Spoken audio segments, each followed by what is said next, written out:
Desa Carangsari, dikenal dengan berbagai tempat wisatanya. Namun, yang belum banyak diketahui oleh kita, yakni bahwa desa ini merupakan tempat kelahiran pahlawan nasional, I Gusti Ngurah Rai.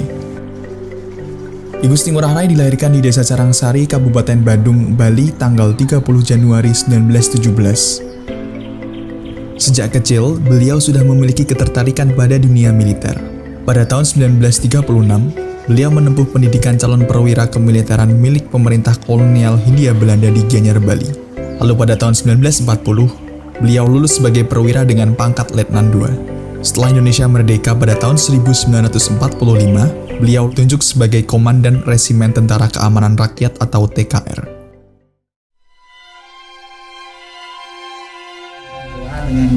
Dengan Pak Rai berjuang bersama. Pak Rai top leader, ayah tiangnya kita berjurit terbawah, tapi ikut long march, kita mengikuti Pak Rai.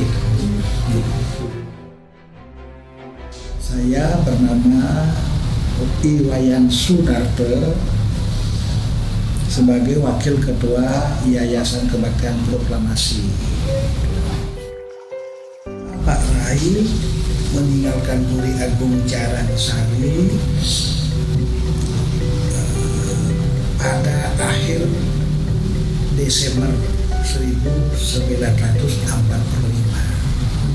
Beliau meninggalkan istri tercintanya dalam keadaan hamil untuk putra Pak Rai yang ketiga yang bernama Ibu Sri Ngurah Rai Yuda. Sedangkan putra sulung dan putranya yang nomor 2 itu sudah kira-kira yang sulung berumur 4 tahun, sedangkan yang nomor 2 masih disingan, digendong oleh ibunya, dan hamilnya sudah agak tua, ya, mungkin beberapa 2 bulan 3 bulan itu sudah akan lahir. Nah, dalam suasana seperti itulah Bapak Ibu Sri Ngurah Rai meninggalkan Puri Agung Carangsari.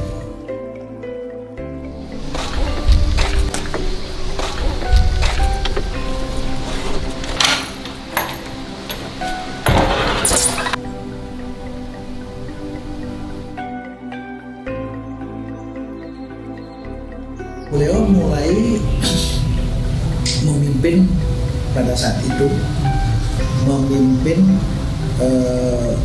TKR, Tentara Keamanan Rakyat Sunat Kecil, sebagai pucuk pimpinan.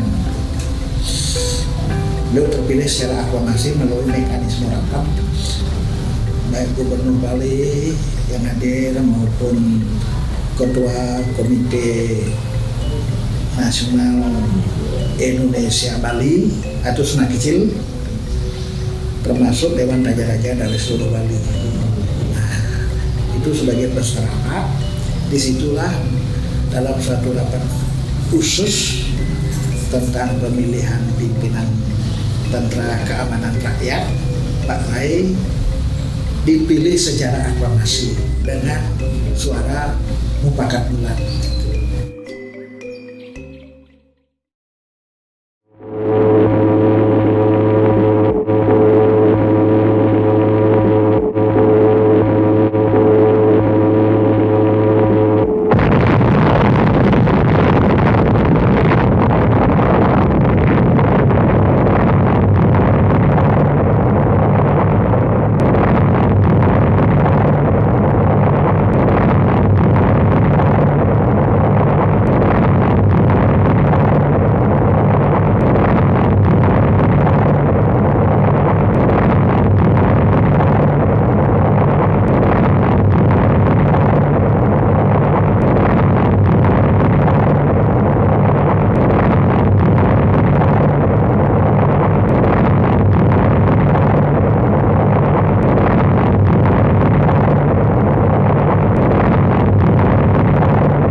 atau Dusun Lunduk Malang, Desa Dalang, Kecamatan Sleman Timur, Kabupaten Tabanan.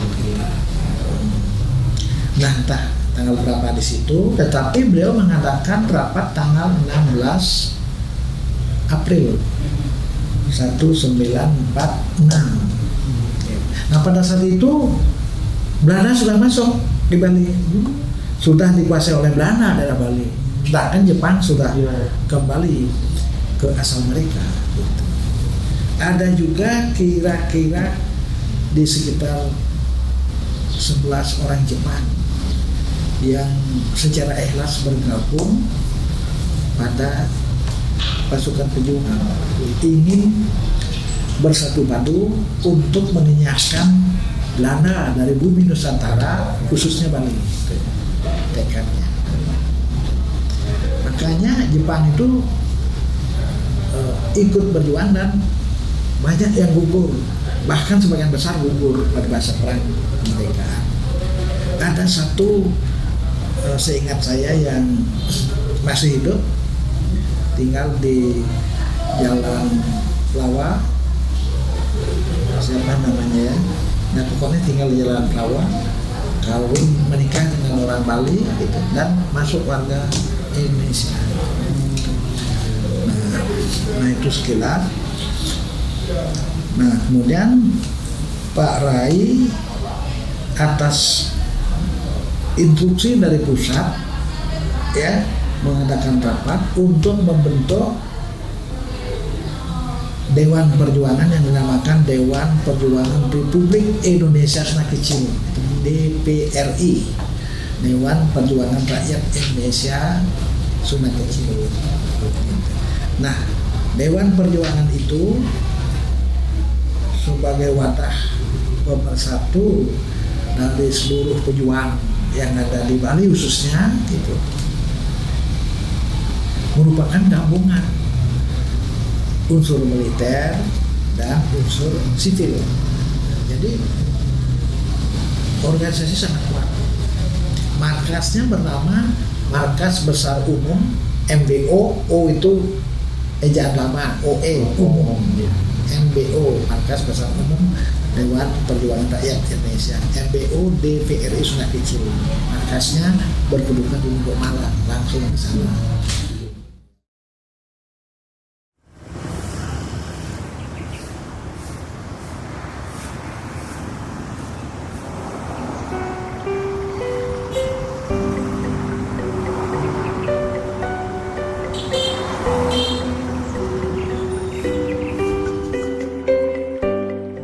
Saya dengar dari Jonggo, which is paman ya, beliau itu adalah family man, gitu. Jadi sangat-sangat memanjakan putra-putranya, gitu. Jadi walaupun dalam kesibukan beliau sebagai officer ya, dan ada yang ibu rumah tangga, tapi walaupun itu kan udah banyak juga yang membantu Ibu Puri. Jadi kalau pulang dia itu selalu fokusnya ke anak-anaknya.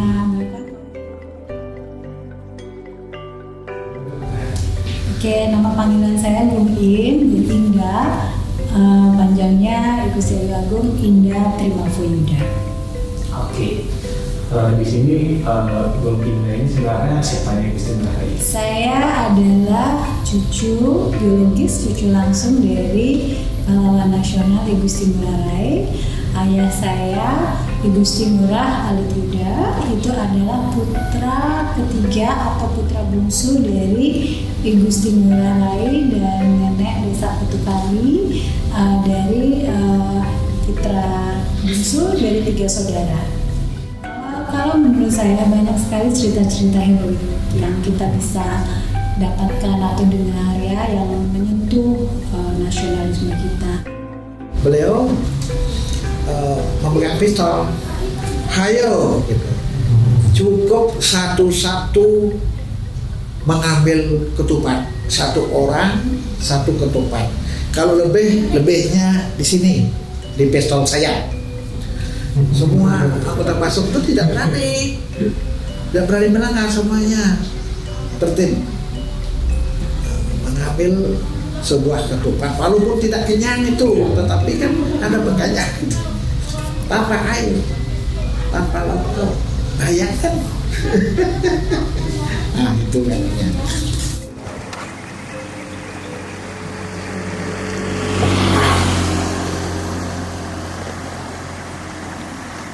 Mulai ikut berjuang dan sehingga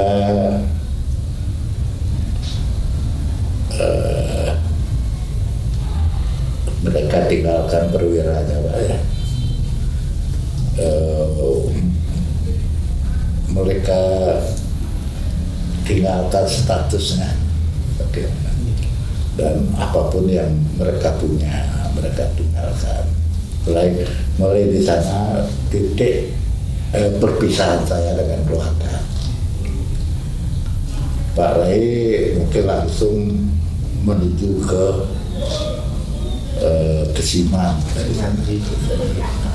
Mulai di sanalah perpisahan itu saya sebagai keluarga atau ibu dan anak gak pernah lagi ketemu.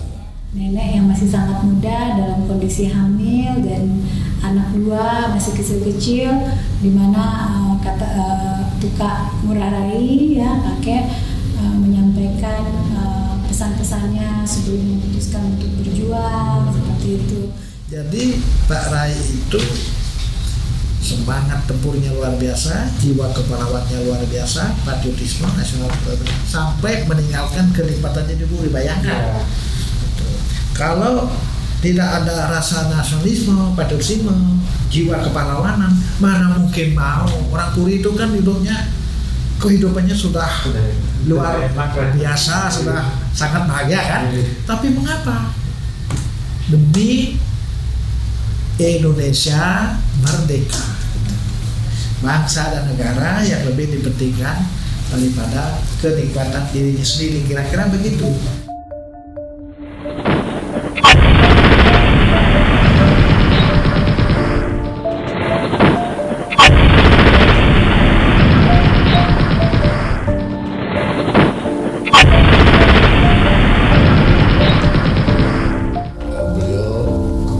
Menyatukan perjuangan di Bali dan membentuk resimen Sunda Kecil yang sekarang cikal bakal Kodam ke, sehingga Pak Rai jadi panglima pertama.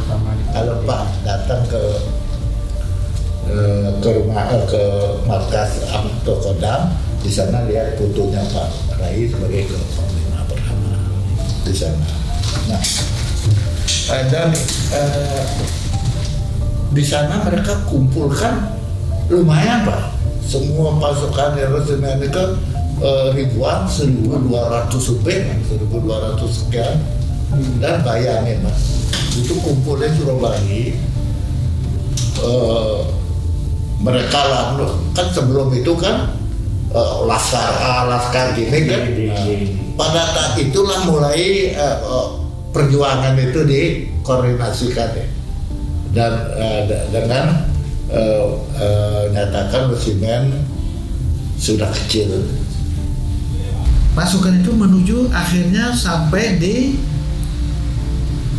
pinggir Subak yang terhampar luas menghijau karena tanaman jagung dan kedalaman tadi. Nah, dengan sikap tempur mengelilingi medan itu, pasukan Belanda melangkah maju secara pelan-pelan. Nah, pasukan pejuang kan berarti mengetahui betul semua gerak pasukan yang mengelilingi mereka dan berlapis dalam jumlah besar itu. Sedangkan pasukan kita yang dinamakan pasukan Cio Panara yang baru tadi malam yang diberi nama pasukan Cio Panara itu bertempur semuanya itu sebanyak 9 orang. Sedangkan yang lainnya ya pulang permisi ke rumahnya masing-masing pada malam hari itu juga dengan alasan untuk minta bekal akan melanjutkan perjalanan besoknya gitu. Ternyata tidak sempat, rupanya sudah kelelapan tidur, besok paginya baru bangun. Akhirnya yang 96 orang inilah yang ke medan pertempuran gitu. Nah, pada mulanya karena Serdadu Belanda yang mengurung itu tidak mengetahui di mana pasukan Ngurah Rai berada gitu, dan sudah berjarak dekat dengan tembakan yang efektif, baru Pak Ngurah Rai melepaskan tembakannya gitu, dari pistolnya. Nah, itu tanda bahwa pertempuran mulai kira-kira jam 9 itu. Sekarang mereka lah yang lebih dulu melepaskan tembakan-tembakan. Nah, karena lebih dulu melepaskan tembakan-tembakan, kan terpaksa harus dilawan. Menembak juga secara bertubi-tubi pasukan luar dengan peluru seadanya. Karena kita keterbatasan peluru. Nah, akhirnya lebih banyak lagi Serdadu Belanda yang tertembak mampus. Sedangkan di pihak pasukan Cium Menara yang merupakan bagian dari pasukan Indo, dari 1.000 orang itu sudah beberapa orang yang tertembak. Nah, setelah kira-kira jam 12 lewat, barulah ada pesawat tempur, pesawat capung. Pertama, pesawat itu menurunkan konsumsi untuk kebutuhan personalnya, kemudian mengintai di atas medan pertempuran, sekali-kali juga melepaskan tembakan. Nah, kemudian oleh pasukan pejuang ditembak, akhirnya kabur, tidak kembali lagi. Sebentar kemudian ada pesawat baru lagi, pesawat Avercam apa itu yang berwarna hitam, black ya. Nah, datang dari arah itu, dari Sulawesi, namanya barat apa nama itu ya, barat laut, barat laut ya. Nah, pokoknya dari Sulawesi, dipilihkan dari Sulawesi, itulah yang menurunkan memberikan tembakan mitrailleur ya, bom gas air mata gitu, dan bom asap, sehingga medan pertempuran menjadi gelap, dari terang menjadi gelap. Disitulah kesempatan baik dari atas maupun dari darat ya, pasukan Belanda itu menekan pasukan pejuang. Akhirnya pasukan pejuang dalam keadaan seperti itu mengalami kekalahan, artinya sudah banyak yang gugur. Yang pertama kali gugur itu Sugianyar, Pak Kapten Igusti Bagus Sugianyar. Nah, kita mengetahui bahwa Pak Sugianyar ini adalah perwira yang diandalkan dalam perang, sehingga diketahui oleh Pak Rai marah besar. Kita harus maju terus, mata mundur. Ada yang mengatakan bahwa kita puputan, semacam ini. Nah, akhirnya setelah banyak korban ya, karena tembakan bertubi-tubi, Pak Rai berdiri meninggalkan stelingnya.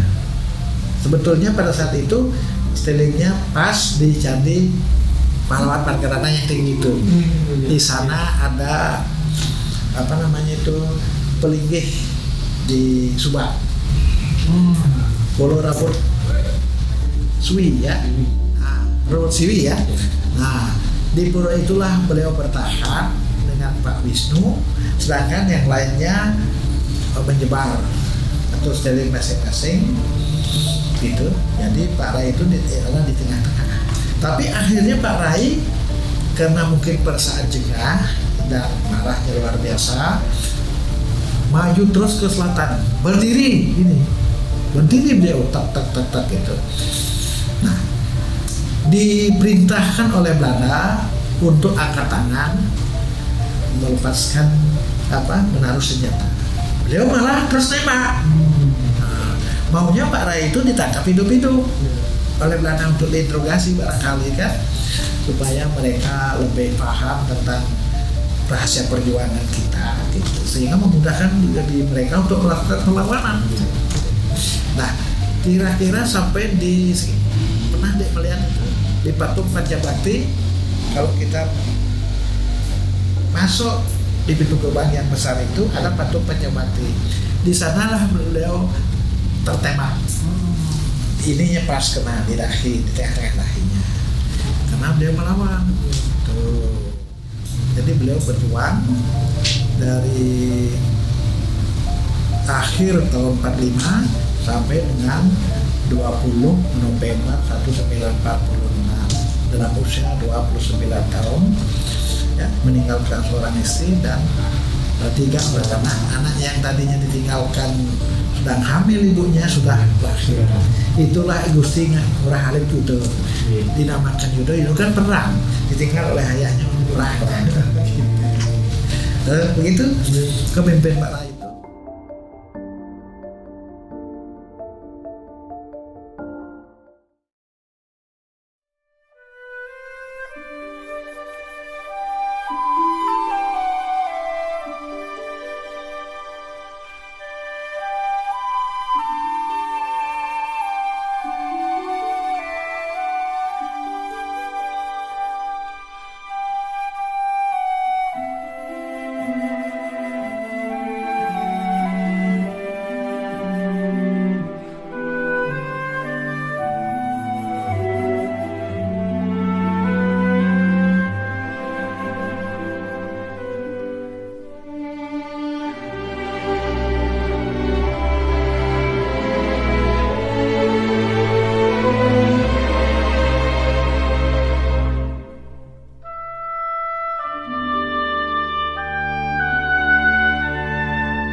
Kita tidak boleh terlalu pragmatis, Pak.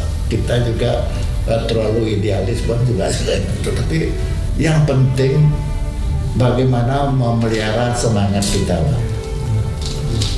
Gak ada artinya Anda tamat jadi doktor, profesor, tapi di dalam hati itu gak ada semangat nasionalisme, gak ada patriotisme, gak ada. Itu percuma juga, Pak. Kosong jadinya. Apa? Kosong jadinya. Ini harus ada, Pak. Tetap harus terlihat. Kemungkinan leadership beliau ketika dalam hutan bergerilya, kalau misalnya apa ada makanan harus dibagi bersama, beliau akan sangat marah kalau ada yang tidak berbagi dalam kondisi keterbatasan, ada hal seperti itu. Dan lebih pada nilai-nilai humanis yang ada pada pribadi itu yang lebih saya ingat. Kalau saya ya spirit selama menjalani hidup itu, kalaupun secara jasa untuk Kak Ngurah itu sudah ada, tapi untuk saya legacy itu tidak akan pernah mati. Jadi walaupun mungkin saya tidak sebesar beliau, yang saya kerjain juga ya nggak sebanyak, tapi yang penting saya ada dia. Untuk saya fighting spirit itu yang saya jadikan motivasi dalam menjalankan sesuatu di zaman saya gitu ya.